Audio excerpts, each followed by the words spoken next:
देखो मान लो हमें ये क्वेश्चन करना है, integral 0 to 3 mod x minus 1 minus mod x minus 2 का होल मॉड और dx। देखो ये क्वेश्चन मान लो हमें करना है। देखो ध्यान दो क्या होगा। अब ऐसे क्वेश्चन में हम एक एक करके मॉडुलस को डिफाइन करते हैं वन बाय वन। देखो जैसे मॉड x माइनस 1 है, इसकी वैल्यू x माइनस 1 होगी अगर x 1 से बड़ा, 1 माइनस एक्स होगी x 1 से छोटा। मॉड x माइनस 2 है, इसकी वैल्यू x माइनस 2 होगी x 2 से बड़ा, 2 माइनस एक्स होगी x 2 से छोटा। ठीक है, बताओ भाई।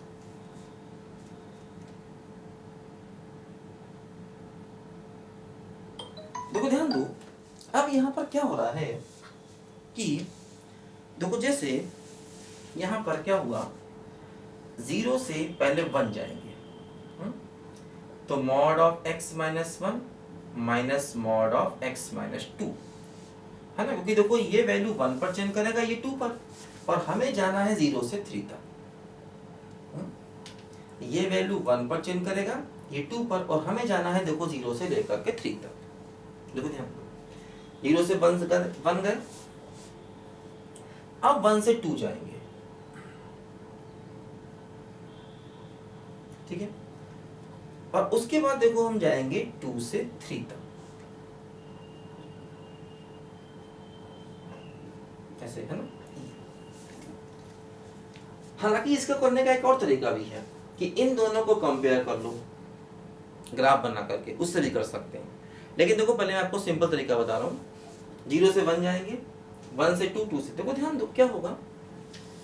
0 से 1 में इसकी वैल्यू होगी 1 माइनस एक्स। देखो बाहर का मॉड रहेगा, इसकी वैल्यू 1 माइनस एक्स।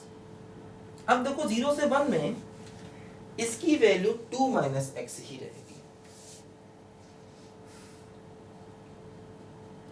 बाहर का मॉडुलस रहेगा, ये हो गया 1 माइनस एक्स, क्योंकि हम x की वैल्यू 1 से कम ले रहे हैं। अगर 1 से कम ले रहे हैं तो ये 1 माइनस एक्स, 1 से कम ले रहे हैं देखो ये भी क्या हो जाएगा 2 माइनस एक्स, है ना। देखो अब इसके बाद देखो, अगर हम 1 से 2 गए तो बाहर का मॉडुलस रहेगा, 1 के आगे ये वैल्यू हो गई x माइनस 1। देखो अभी भी हम 2 के पीछे हैं, तो ये वैल्यू हो गई क्या बोलो 2 माइनस एक्स। अब देखो 2 से 3, देखो 2 से 3 में क्या होगा, है ना, ये मॉडुलस, ये वैल्यू हो जाएगी x माइनस 1, क्योंकि देखो x 2 से 3 है, इसका मतलब x 1 से बड़ा भी है। अगर x 2 से 3 जा रहा है, इसका मतलब x 1 से बड़ा है। देखो ये वैल्यू हो गई, बाहर का मॉडुलस रहेगा x माइनस 1, और देखो x 2 से बड़ा है, तो ये वैल्यू हो जाएगी x माइनस 2 का मॉड। ठीक है, देखो क्या हुआ 0 से 1 में ये 1 माइनस एक्स, ये 2 माइनस एक्स, 1 से 2 में x 1 से बड़ा हो गया, x 1 से बड़ा हो गया इसलिए ये x माइनस 1, लेकिन x अभी भी 2 से छोटा है तो 2 माइनस एक्स।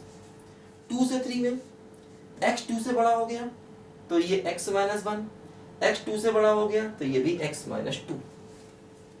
देखो सिंप्लीफाई करें, 0 to 1 में देखो क्या होगा, यहां पर ध्यान दो, ये 1 माइनस 2 हो गया minus 1, minus x plus x cancel, देखो ये सिर्फ माइनस 1 बचा, है ना, minus x plus x cancel.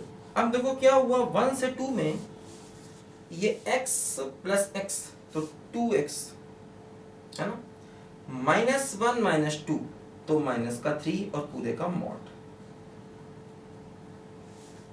है ना, x प्लस एक्स तो देखो 2x और माइनस 3।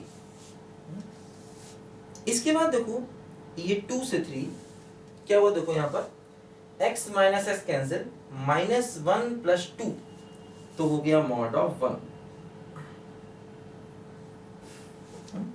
देखो ये माइनस एक्स प्लस एक्स तो माइनस 1, देखो ये 2x माइनस 3 का मॉड, 2 से 3 एक्स कैंसिल, माइनस 1 प्लस 2 तो प्लस 1। अब मॉड ऑफ -1 + 1 हो गया, कोई दिक्कत नहीं।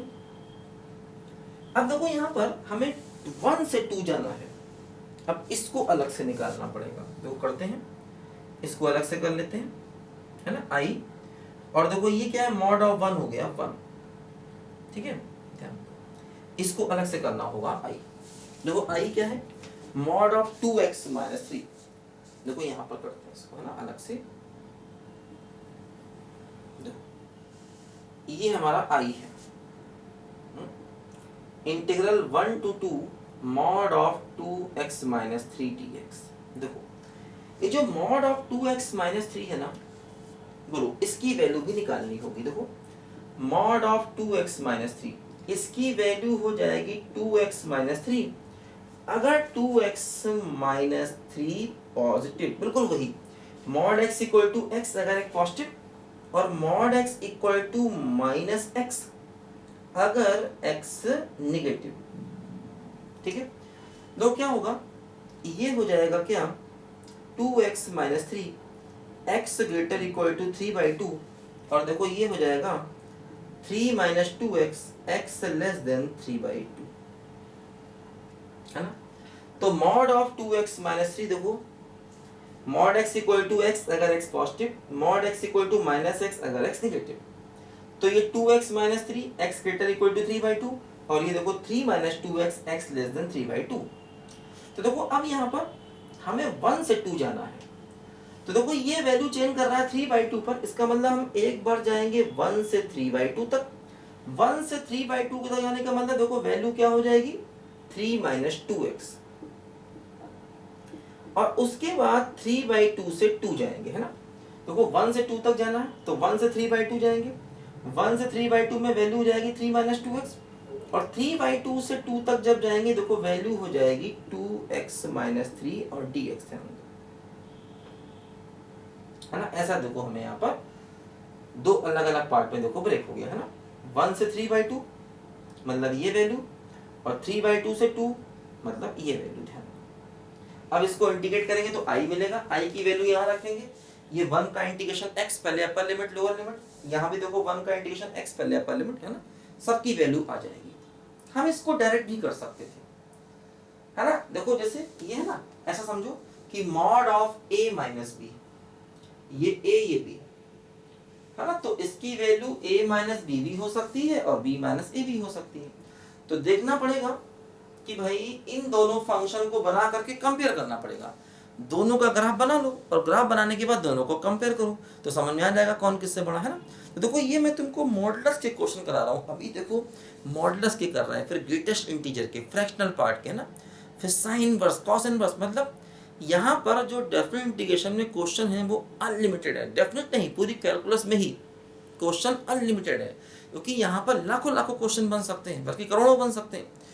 अब देखो मॉड के अंदर मैंने साइन लगा दिया, कॉस लगा दिया, मैं साइन इनवर्स लगा सकता हूँ, कॉस इनवर्स लगा सकता हूँ, मैं लॉग लगा सकता हूँ मॉड के अंदर, है ना, मैं एक्सपोनेंशियल फंक्शन लगा सकता हूँ, मैं 2 का डिफरेंस लगा सकता हूँ, 2 का प्लस लगा सकता हूँ, मतलब इतनी सारी क्वेश्चन की देखो यहाँ पर वैरायटीज़ हैं जिसको हम मतलब कर नहीं सकते, इसलिए बता रहे हैं कैसे क्वेश्चन करना, ये बात सीखनी होगी, है ना। कैलकुलस इंपॉर्टेंट इसीलिए क्योंकि वहाँ पर क्वेश्चन की इतनी वैरायटीज़ हैं कि आसान नहीं होता है कवर करना, है ना। जरा इसको लिखो बच्चों ध्यान से पहले सारी बातों को।